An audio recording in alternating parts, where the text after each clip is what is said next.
Hi, I'm Gumbi Ortiz, and I'm live with Neil.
All right, everybody. Hi, I'm live with Neil. I have my good friend Gumbi Ortiz, the master percussionist, the man, the myth, the legend, and he's graciously given us a bit of his time, and we appreciate that. So, Gumbi, it's great to have you here, man.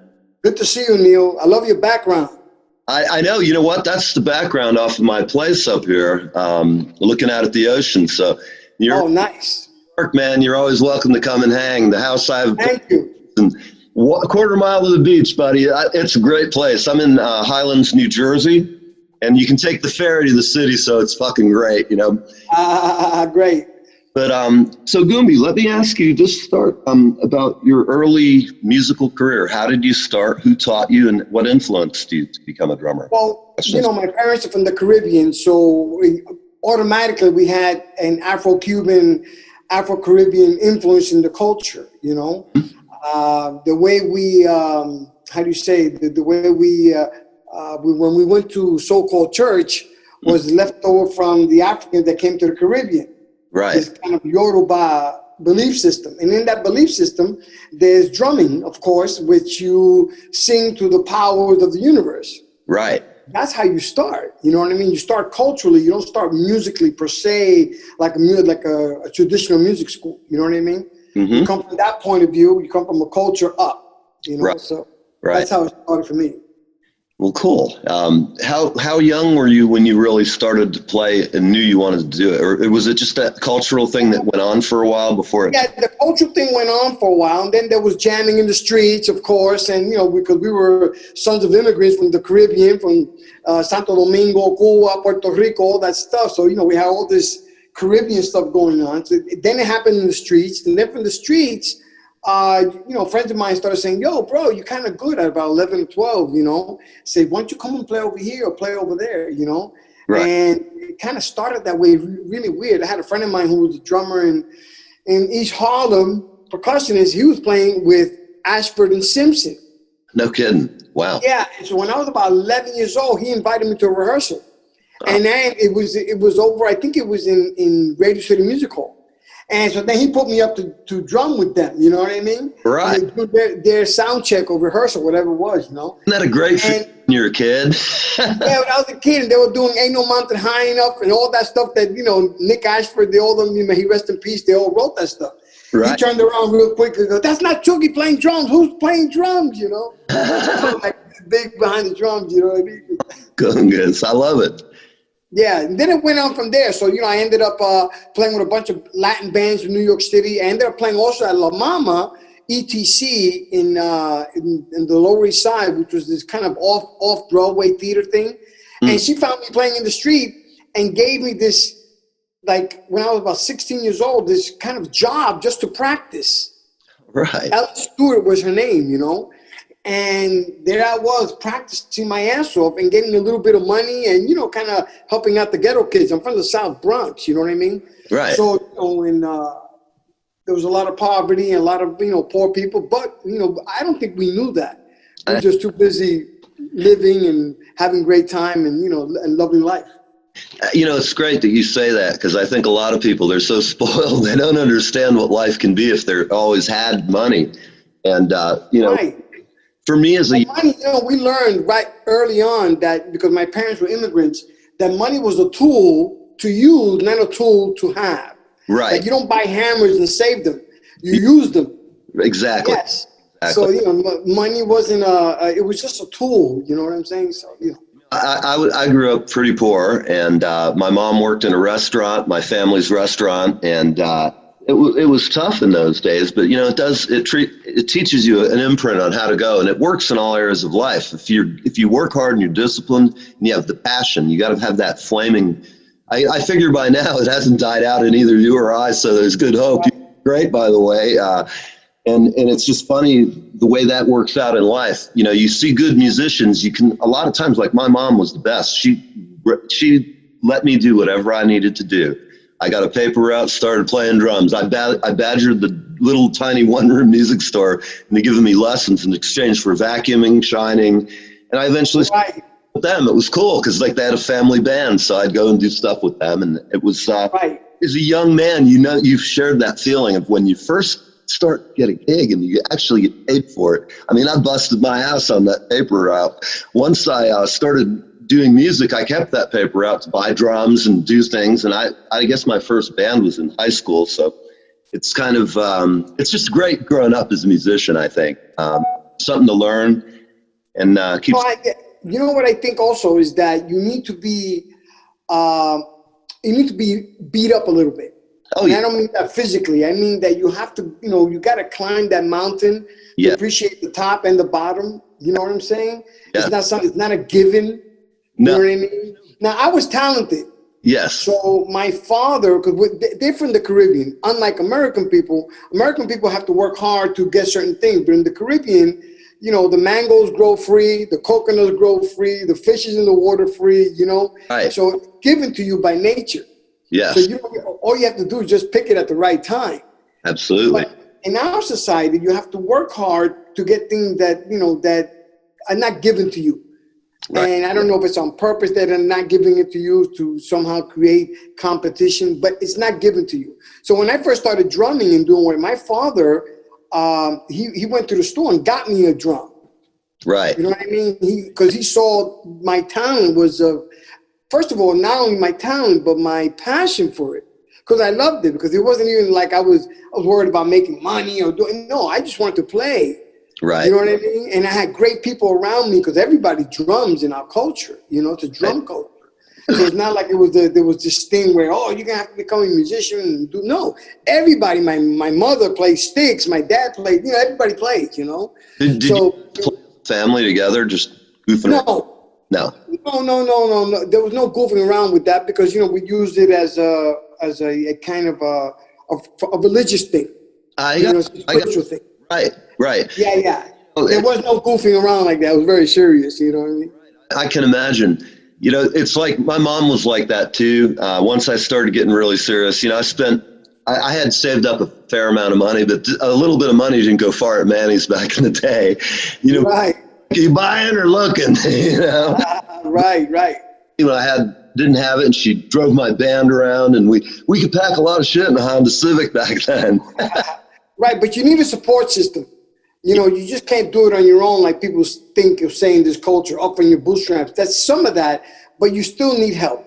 Yeah. Everybody needs help. You know what I mean? Needs help if they're smart enough to learn to accept help without copping an attitude. Yeah, that too. You got to be a kind human being, a humble human being. Humble is good. And I know it's hard for drummers, including myself. I always feel like I'm the belle of the ball, man. I'm here. God damn it. Let's play. And seen you play, so I know what you're capable of. Oh, thank you. Appreciate that. Yeah, that's just, a lot of work, enthusiasm and passion all combined, Mm-hmm. So, that gives a bit of the basics of life. Your upbringing, and when did you move to Tampa? I moved here in 1979. I came here in 79, early 79, to visit. Actually, I came here in 76, to go back a little bit, to do a show here at the Fort Homer Hesterly with a band from the South Bronx. I had no idea I was going to end up here, Wow. And yeah. And so then we did the show, and I kind of liked it here a little bit, the weather. Nothing else I liked, but I liked the weather, you know. And then in '79, I came back again because my ex-wife, she married a person from Tampa, and she moved here. So I came here in '79 to visit them and do whatever. And I kind of, met some people. There was nothing going on. This was there's nothing, nothing going on, Right. And then 1980, 79, 80 was officially when I was here. So, I've been here a long time, actually, Yeah. That's, well, you're definitely a native now. Yeah. I'm from Ybor City, I tell people. It's funny because I'm the same way. I love, coming to Florida, Miami and Tampa. My family's all there. However, the food up here is great, and I love being in New York. But if I want to eat good, Latin food, I got to go. I tell you, man, in New York, it's hard to find. A Cuban sandwich could be $35 and be the worst bread and shit you've ever had. Right. Be Cuban. I'm going to go over there to, what's the place? La Teresita. Yeah, La Teresita. Right. There's a picture in my stuff. Last time I was here, I was going to the airport. I'm like, look, we got plenty of time. I'm going to Teresita, and I gorged down, had a palomilla. I was like, all this for $10 in Manhattan dinner. It would have been shit in New York unless it was. I just haven't found the place yet. And I've gone. Yeah, but you have to go to the Bronx. You got to go to where the ethnic people live, right. Not the yuppies or buppies and luppies. You know what I mean? Yeah, so, exactly. They love food with plastic, but you got to go where the people, the working classes. And that's what I liked about Tampa, living there. I've been eating Cuban food since about the same time you have. I moved there officially in think about it, would have been 1977, I guess. And right. So I started eating all. People have said, "What, you want to eat a Cuban?" And I'm like, "The hell's a Cuban?" What's like? Anyway, I went out and got down in Ybor. Club across from the Italian club, just on the caddy corner, Carmen's. Right, Carmine's. And I used to go there when Carmine was there, and I love the place. But you know what? Without Carmine there, it's still not quite the same, I have to tell you. We played there a lot of times, so I ate a lot of food over the years there. But I still go by every time I come to Tampa. I've got to hit that place, and I got to go to La Teresita at least 2 or 3 times. Just right. Bread here is not Cuban bread. It's Right. Well, you know what it is? There's a history of this mixture of Sicilian and Cuban and Spanish kind of colliding to work making tobaccos in the early, in the 1800s, So the Cuban sandwich is kind of an homage to the Italian sandwiches and a Spanish sandwich with Cuban bread. Right. We're eating these tri-cultural people. You know what I mean? Hence, you got the roast pork, and then the Genoa salami, and then the Swiss cheese. It was kind of like this tri-cultural sandwich made to feed the workers, Absolutely. And I can't wait to get my first one when I get down there. I have to, the Columbia has opened up at the airport now. Right. Great, because whenever I'm flying home, unless I was eating at Teresita beforehand, because I couldn't wedge another bit of food in, I stopped there. And the last time I flew in, I went, oh, right, I'm back at home, Same way when I come back here, because, nobody does pizza like we do in New York and Jersey, It's just that. Exactly. You lived here. When did you join Fred Johnson? Well, you know what? When I first started, there was, let me see how many acts were here. None. There was nothing here but, fat people playing on the beach, strumming guitar, Right. And I started running around town, and in Ybor City, about 1980, I found Michael Ross, the bass player Michael Ross, playing with a band with a sax player named Jim Hollabaugh called Liquid Bebop. Oh, right. And they were playing over a place called Rough Riders. Oh, yeah. And I drove by there, and I stepped out of my car. I had like a Ford Pinto, and I said, "Hey, man, I just got in town. I played the conga drums. Can I sit in?" And Michael said, "Yeah, sure, come in and sit in." And we started playing together, and then that became like almost a gig. Right. And then we were playing kind of bebop and kind of Latinish type of bebop stuff. You know what I mean? Right. And then the band went on we went to Valencia Gardens. Oh, yeah. In 1981 to play like a steady 4-night-a-week gig. You know what I mean? Which was unheard of for the music we were playing, you know? Right. There's either rock bands or, you know, that kind of stuff going on. Remember that time because I used to play at that club too over the years, and it's such a small, incestuous world in our Tampa music scene. Yes. That club in got to be 30 years now. Right. So we went from there, Liquid Bebop in 1982. We went to a place called Salinas in Hyde Park. I remember. It was just opened up, and we were the first band to play there like 4 nights a week, you know? Right. So we were kind of creating this kind of real jazz nightly thing. We did that in 1981, 82. And Right. 84, I ended up playing with Fred Johnson. Yeah. 84, Mike Scaglione, who was playing sax with them, left to go play with the Miami Sound Machine in 1984. Right. So Fred Johnson and Kamal Kenyatta called me up and said, listen, we got a space open. Are you willing to play congas? I said, why are you kidding? Because, you know, Fred was great. And I've been sitting in with Fred and, of course, Tess Shoemade and all these guys around who I love dearly, you know. Oh, yeah. And I started playing with Fred. And there we were playing this nightly gig everywhere. We had B.B. Joe's. We were playing at Gerard. We were playing 6-7 nights a week. Right. At one point with Fred, I think I was making about $1,200 to $1,400 a week. Right. In the 80s. You know what? That's amazing, really. Yeah, and Fred, because Fred was a hustler. He was a talented guy. He was a hustler. He was out there doing it. You know what I mean? Right. And so slowly from there, by 1985, 86, my first marriage was failing a little bit. Mm-hmm. You know, being a musician and a family, you know, sometimes the two is oil and vinegar, you know? Yes. So I decided in 1986, 87 to go to Europe. Mm-hmm. Because I needed to clear my brain, and I wanted to go to Europe, and I had just watched a movie by Sting called Bring on the Night. Yes, great. And I saw that movie, and there they were in Paris, and you know the whole thing just very romanticized. And I don't know if I wanted to be stuck in Tampa. I'm from New York. I was pretty talented. Right. You know, maybe I'm not going to make it, so let me just go. So anyway, I ended up going to Europe. Mm-hmm. I had about $110 in my pocket. Right. Bought a ticket and went straight to Paris. And when I got to Paris, I didn't speak the language. I didn't know anything.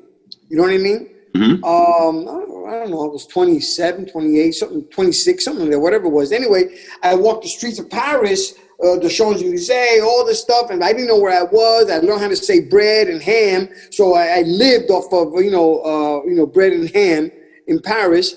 And then my money was running out. I didn't know what to do. I was kind of like sleeping in cheap old hotels. You know, it was ugly, you know. But I I felt like I needed to breathe the air. Absolutely. You know, world air. You know what I mean? Beautiful. And then I took the train to Cannes in the south of France. Right. And when I went there was this big festival, which I had no idea about, was called NeVE. And NeVE is the big music festival. It's like the movie festival in Cannes, but this is called NeVE for music. It happens every January. It was there in January. Mm-hmm. And I get off the train and I see all these posters, NeVE and music and all this stuff, half English, half French, whatever. And I found a little hotel for about $2 a night. You know, the bed was buckled in, you know what I mean? 5 people shared the bathroom. So I was walking up and down I went to see the Mediterranean. So, I'm looking at the Mediterranean. When I walk up and down the promenade, there was this big Palais de Congrès, and they had a big show there tonight. Tonight was Al Di Meola. No kidding. And I said, wow, what the fuck, Al Di Meola? I love Return to Forever and blah, blah, blah. So the tickets were free. All you have to get, is get them, So I got the ticket. I went there. When I sat down, Al played solo guitar for half hour. It was fantastic, Imagine. And I was like, oh my God. And then he invited some percussionists to play with him from down in the area, from Cannes or whatever, And while I was looking at that, I said, man, this is okay, but these guys suck. Oh, I could do better than that. You know what I mean? Right. So, I kind of, I was bored kind of, and I left. I went back to the hotel. I got my bag, took the train back to Paris, waited 2 days at the airport, and took my flight back home to Tampa.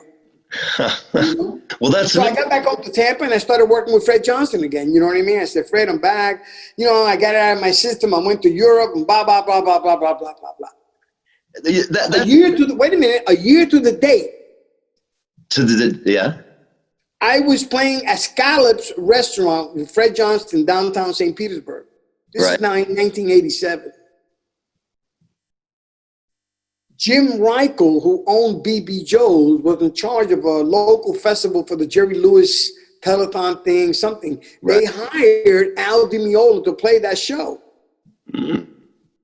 Unbeknownst to me, Al comes into the club where I'm playing. Right. And I'm doing my thing, you know, all this thing that I do, all the craziness. And then Jim comes up to me after the set, says, "Hey, dude, I got somebody here who wants to meet you." I said, "Really?" I said, "Who?" He goes, "Al Di Meola." I said, "Al Di Meola? The fuck? What? What?" I'm thinking in my head, I just saw him like a year ago in France, and now he's here. You know what I mean? And then Jim here brings me over, and I meet Al, and we laugh because he's from Jersey, so he's a bit of a cut up and crazy guy, which I didn't know. You know what I mean? Right. And we just we just became friends in 5 minutes. You know? Right. Then he told me, "Hey, you know." Then I realized what was happening. Yeah. What was happening was the same thing that he was doing in France. He was traveling by himself all over the world playing solo guitar. And he would go get percussionists from the area and play with them. Right. So here I was in St. Pete. It was my fucking turn, you know? I have to tell you, that's a great story, man. You know, I'm going to just quickly share my brief meetings with Al over the years. When I was a kid, I was about 16, 17, and there was an audition for Al Di Meola somewhere in New York. And I go down, I'm young, I'm all full of piss and vinegar thinking, I got this gig. And I walked in and I'm listening to the people in front of me. And, I was pretty good, but I'm not stupido. I said, okay. And when I heard Kenwood Denard go in there into the room, and I'm like, that motherfucker's bad, And I'm like a 17-year-old little jazz Nazi. And I just, after Kenwood, I heard him, I told the guy who's his age manager, whoever, I'm like, look, man, I know what I can do. And I cannot do what Kenwood can do, but I'll call you back in a couple of years. So that I split. And then when I moved to Florida, I went to Full Sail and met Dan Mockensturm, who you know well. And, Dan and I get along great. We always have, and we still stay in touch. And we went and saw you guys. We were at the Melbourne Jazz Festival with you and you and the band. We had dinner with, the blind guy, Lionel Hampton, the Vibes guy. Right. It was like a great time, and I was just laughing my ass off. Some of the conversation on the bus was hysterical that day. I told Al, I said, I kind of wussed out of your audition when I was a kid, and he got a good laugh out of it because, there's some people who are just so phenomenal, and Al's one of them. I've been listening to him since Return to Forever and all that good stuff. And when he came out solo, I'd sit in my house and practice Gypsy and Midnight Sun and those records, and it just tear me up inside that I didn't go and play with him. You know what? Here's a little something that most people think they know. I know Al for 30 years. Yes. And he is a taskmaster. It's not what people think. You're not going in there to play like you're doing bars. Right. You know what I mean? He expects a certain level of musicianship, virtuosity. You know what I mean? Mm-hmm. So I always tell people that, I got lucky that one day in January in St. Pete that he saw me play. Right. I had to earn my way for 30 years. Oh, you know what I mean? 30 years with that. Like you guys have such enough of your shows, and the groove between you and him, I can tell when you're playing off his lead, and I go, wow, really cool. I listen to everybody, and Al's you are too. I mean, with all respect, I mean, you're just a phenomenal percussionist, and you know it, and I know it, and everybody who hasn't heard you, I always tell them, I said it here before, I go, this fucking conga player over here sucks, man. What's this fucking guy doing? I'm like, I brag on you. I go, I fucking want to be up here and play with these shit. He's like a kid who failed at everything else and thought he could play a tambourine or something, and it's like, I love all the drummers actually, because I know how hard it is.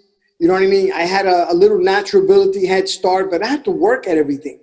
when I first started playing with Al, I started to play in 5 and 9 and 11, all these, I have to work at that. It wasn't like, oh, this is great. You know what I mean? It's kind of like we all walk, but we all can't run, and we all can't run fast, We have to work at it, Yeah, the kind of virtuosity you're talking about comes from like your experience and my experiences growing up as musicians. We worked, and if you're not a rich kid, the kids who get a parents who buy them a drum set the first year when they're just a kind of an airheaded kid. I had a drum kit. In fact, after I got divorced, I tried to send my son a drum kit. My ex-wife wasn't too amused by it. Right. Well, what happens is that you have to kind of, you have to work for it. Now, I don't think that any great baseball player, basketball player, musician comes from a rich neighborhood. Right. Very few. Yeah. Maybe some directors or, Steven Spielberg, who grew up in the suburbs and had another sensibility because of or whatever. But most people have to struggle. Yes. You know what I mean? Because it feels much better too. The struggle, if you don't buy something with your own money, it don't mean shit. Yeah, I tell people all the time, when I was born in the middle of blood and guts. Yeah. You know what I mean? I didn't come out sliding out through water and everything was beautiful. It was bloody and messy. Yes. And it says, man, you when you make it in New York, you can make it anywhere. And yes, sir. Yep. I think so. But I was once I started the gig with Aldi, it was a roller coaster ride. Right. It's late 1987, 88, and it was like whoosh, all through the 90s where we did Kiss My Axe and of course Danny Markenstern, he was the guy running the Synclavier machine for the Meola in the 80s, I remember that. I was so happy to meet him because I knew of his history, and I was studying how to operate the Synclavier. And in the back of my mind, I was like, maybe I'll go on tour with Al. And I'm like, no, he doesn't even use the damn thing anymore. Right. There's an app for $30 that does what that thing did for 500 million. Exactly. I mean, I see them for sale from time to time, the whole system. And part of me goes, oh, I'd love to have this. And then I go, hell no, I got Pro Tools. I got everything else. Like I'm sitting here talking to you. And, using the green screen, you can do so much now. I may get some footage of you when we cut this all together and have footage in the background of you just tearing the shit. We'll see what happens. Because I want it to be good. I want it to be something when you look at it. It's going to be fine, bro. It's really great. It's going to be fine. You know what I mean? Yeah. What about after Al? I recall New Groove City, and I followed. Well, what happened? That was during Al, not after Al, because Al got tinnitus. Okay. And touring became less and less. Right. And he started going toward more the acoustic thing because of the volumes. Sure. And luck would have it that my instrument was fucking the loudest of all the instruments on the planet. You know what I mean? So I started playing more box, more cajon with him. You know what I mean? And try and make it more acoustic and less whatever. The last couple of years, we did electric because we were kind of pushing for it. And those bands were all my guys from here, from Florida, that I put together, Yeah. So I was kind of like, orchestrating the whole band thing for Al for the last 3 or 4 years. Right. So, and then from there we went to, I kind of officially stopped touring in 2019, which is just last year. Right. And it was just, because Al was playing in Europe all the time and there wasn't enough gigs to go back and forth to like justify the cost, even though he wanted to do it. You know what I mean? He can go out there and play by himself, with another guitar player, with another this, with another that. Everybody who lives over there was cost effective. You know what I mean? Right. So we were doing the electric thing for about 2-3 weeks, out of the year. And then he went to Europe and did the acoustic thing. Right. He was trying to save his ears. I mean, Al's 66, so he's thinking that he's got another 5-10 years to play, So he wanted to save whatever, Right. So, we came to some sort of, understanding, and I was happy with it because, by that time I'm doing so much junk, like, being off the road was like a godsend for me. Right. You know what I mean? Mm-hmm. And I already had, I had the New Groove City band. Right. I had the Electric Rendezvous band, which is kind of an extension of what we did without Al. Right. You know what I mean? So, you know, I had a lot of little projects going on. You know, my son's a 3-time Grammy award-winning producer. Good. And yeah, real proud of that. And so, you know, I was recording with him, with all the rap people, you know, Rick Ross and Young Jeezy, all that stuff, you know what I mean? Right. So, you know, I was kind of diversifying myself and my instrument and what I did. Also, I started producing a lot of smooth jazz guys with my buddy Philippe Sace.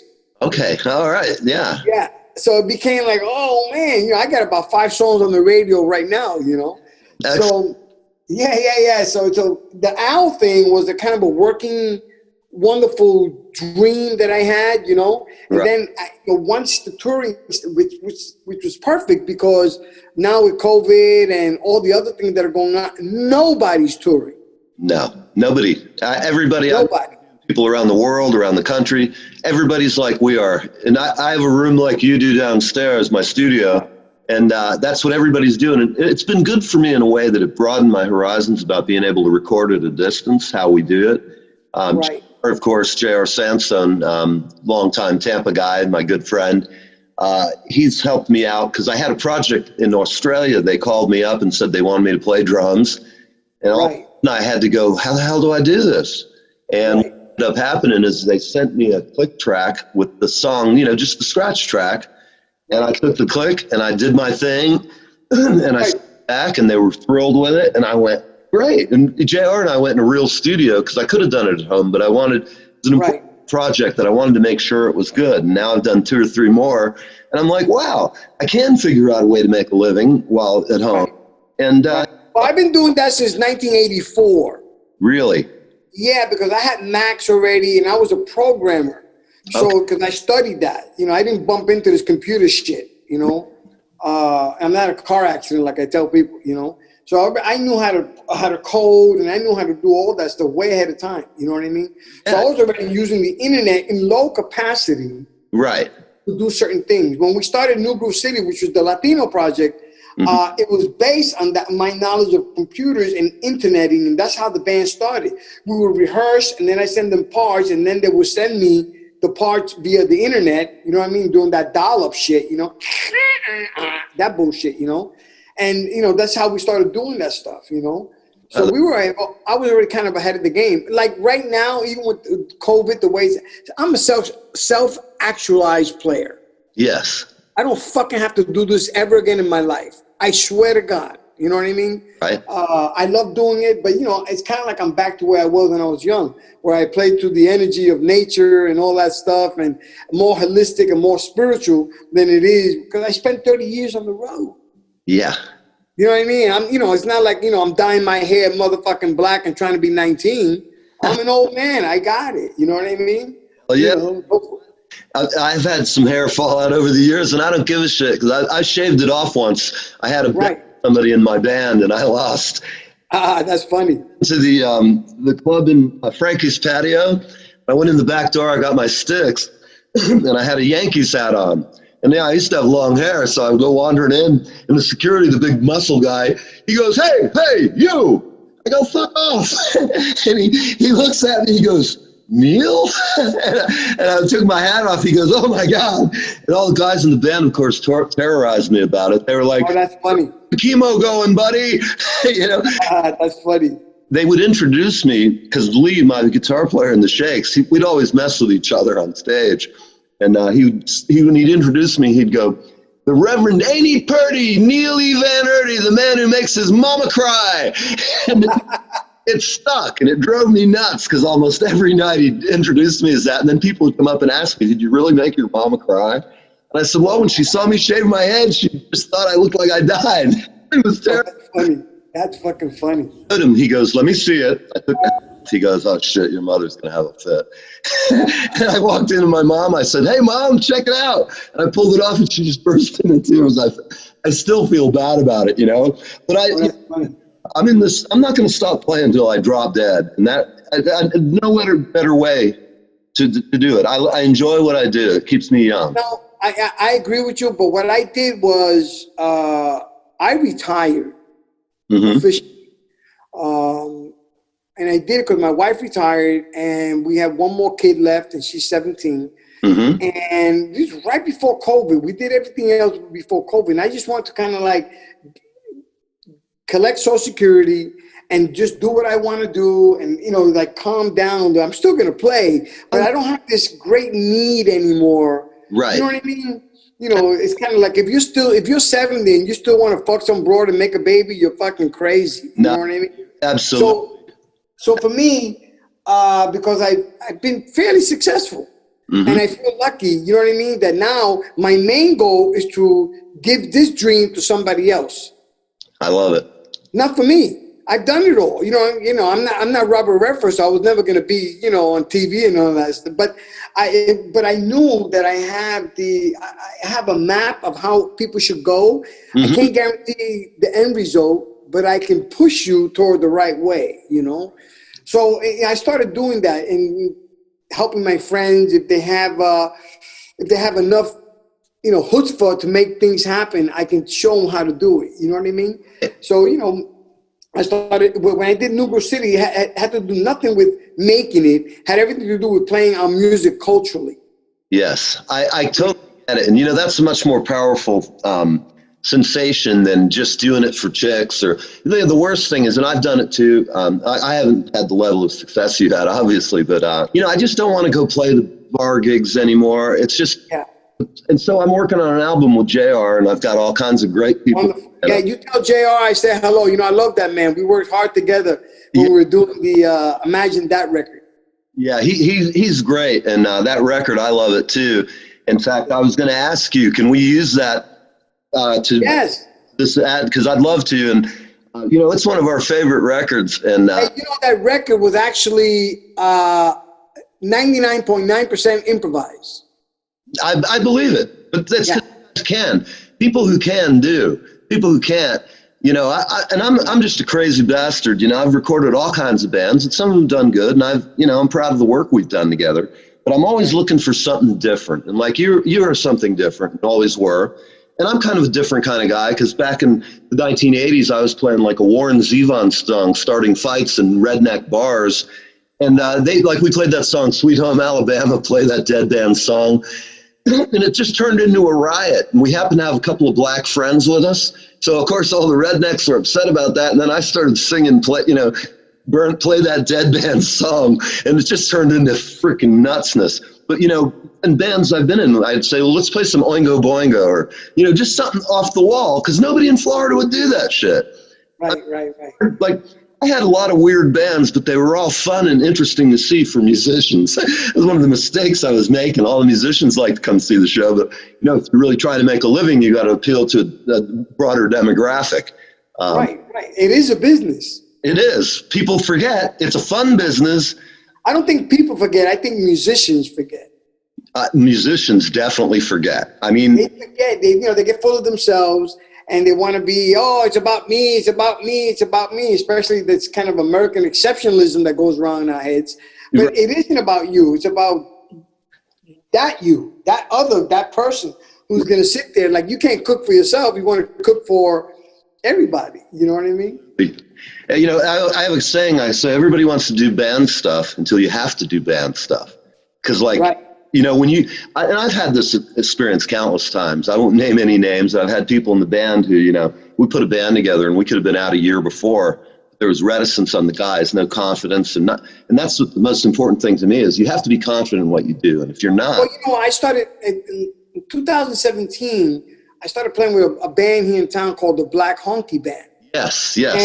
And brother Phil Esposito is the leader of the band. He's been running that band for about 20 years, quite successful. And then in 2017, somewhere around there, 16, he asked me if I wanted to, when I was home from touring, would I play with them? I said, yeah, of course. What the fuck? You kidding me? I didn't know what they really did. You know what I mean? But I said, yeah, because I like Phil. He was he's like a cult leader, So I said... This morning to talk about the Honkies. He's a character, man, like you are, and like all the people I really dig. Yeah, he's really something else, but he is very smart. Yes. He's not stupid, So when he hired me, I think he was thinking about, because they already had a local following, right? But knowing that I was going toward the end of my touring thing, he had enough hindsight to say, well, let me legitimize my band by having this world-class guy play with me. You know what I mean? And I knew that, you know what I mean? And I said, okay, you know what? And we started playing this kind of half original and half, bar stuff, you know what I mean? Right. Which was fun because I love all that music. I happened to play with all the original artists damn near, Yeah. So I was like, I said, yeah, and I'm home, and I could be my wife and my daughter. It was great. And then it kind of turned into where me and Phil started kind of co-producing projects together. You know what I mean? So we can bring the band up to the next level of whatever the next level is, because we don't know. You know what I mean? It's got to gel. Yeah, and it does gel. These guys are all very good musicians. They're all very good guys. You know what I mean? And I think Phil had a concept. He's pretty smart. And I kind of said, well, let me hook my retirement buddy to this three-legged band thing. You know what I mean? So, and I'm having a ton of fun with them. You know what I'm saying? Now, it's not the virtuosic thing I do with Al. Right. You know what I mean? It's not the cultural thing I do with New Groove City, which those things still exist. But with the Honkies, Phil, he drives the truck and I become the back seat, which I'm kind of comfortable with. You know what I mean? Sure. Well, talked to him. We were discussing having him on with you, but it hasn't worked out. But that's fine because I want to interview him and you at the same time, perhaps in a couple of weeks. Where yeah. The Honkies, just that way we can have that. And if you all happen to be doing a rehearsal at some point, that might be a great time for us to do it because you'll all be gathered in one place. Well, you know what? We rehearse in my studios. Oh, okay. Yeah, I have a building on 49th Street. Oh, okay. It's like a damn near mile complex. You know what I mean? So, and all these bands rehearse there from town, and I rent out rooms anyway. It's kind of, so we rehearse there. It's got air conditioning. Well, that's perfect. I don't even have to gather you in a little room, man. It'll be like a real thing. No, yeah, it is. Well, this is a real thing. Yeah. Oh, I tell my wife, hey, my name is Gumbi. Wherever I go, it's real. Oh, absolutely, buddy. I remember you harassing me on a bus because I said Dan, his baby was going to fall off the couch. You're busting my balls. Hey, what are you looking at that for? You know what? Some people have no sense of humor. I think it's the most important thing in music. You can't laugh. It's so much. Yeah, I'm a bit of those dinosaurs in Jurassic Park. Those raptors. I'm just like that. You know what I mean? From the South Bronx. Analogy. It's raptor mode. I actually look like some weird science fiction guy. Yeah. No, I love the background. Raptor. Nice. That's the next part. Anyway, cool. I got to leave in a couple of minutes. If you have some things more to ask me. One more thing to ask, and then I'll just ask you to do a promo spot for me so I can use it to advertise the show. My question is, what advice succinctly would you give to any musician if you could give them one paragraph of what you would suggest they do and about determination and heart and soul and humor, and what would you tell people? I think my advice to everybody is that if you have to think about what you're doing, then don't do it. Yeah. You have to That's the best. And you know what? That is so succinct and perfect. And it's always better to say, I'm terrible at it. I have to use a lot of words to express myself. And it usually ends up like a train chasing itself. I'm getting older too, but yeah, because a lot of guys, when I play drums, I never question what I'm doing. Right. You know what I mean? I don't do it for success. I just get up and I come here at 5 o'clock in the morning and I paradiddle and clave my ass off for no fucking reason because there's no gigs or nothing. You know what I mean? I'm a retired guy. I'm just doing it because I love it. So young kids, when they come up, I think, then I say, well, if you're thinking about it, it's no good, bro. You just got to do it, and it no matter what. See, there's nothing in your way. Because if you think about it, something's going to be in your way. Your girlfriend, your this, you got a job, you put everything else in front of you, which is okay, no problem. Right. But you're not going to be this fucking great musician. No, you're not. You're never going to be achieving the level of success that people aspire to. And you know what? I think that's the best musicians I know. And I say this myself. I'm not doing it now to get paid. Sure, if I make enough money to cover, the cost of production and paying musicians. But at the end of the day, I'm going to be playing. I had a real bad accident a year ago, and totally tore up my body and had a bunch of problems going on. And now come back from that, it changes your outlook. Like you say, I like just sitting around at home with my girlfriend and, life's a lot better. I also stopped drinking 14 months ago, 15. Oh, okay. So it feels so much better now. I would have done it sooner if I'd have known. Well, I'm like you. In 2008, I had an accident where I tore all my ligaments here, in my neck, all over. Yeah.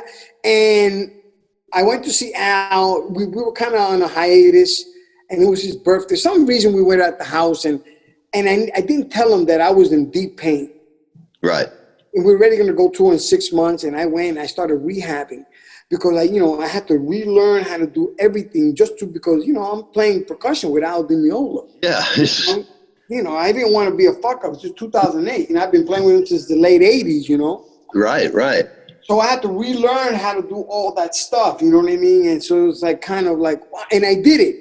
So, and I'm not playing like I did when I was 19, but I am playing like when I was 21, It's all in the mind. All right, everybody, here I am with Gumbi. Gumbi the Great is going to play us he's going to Gumbiize it. Here he is, the man, the myth, the legend. Tear it up.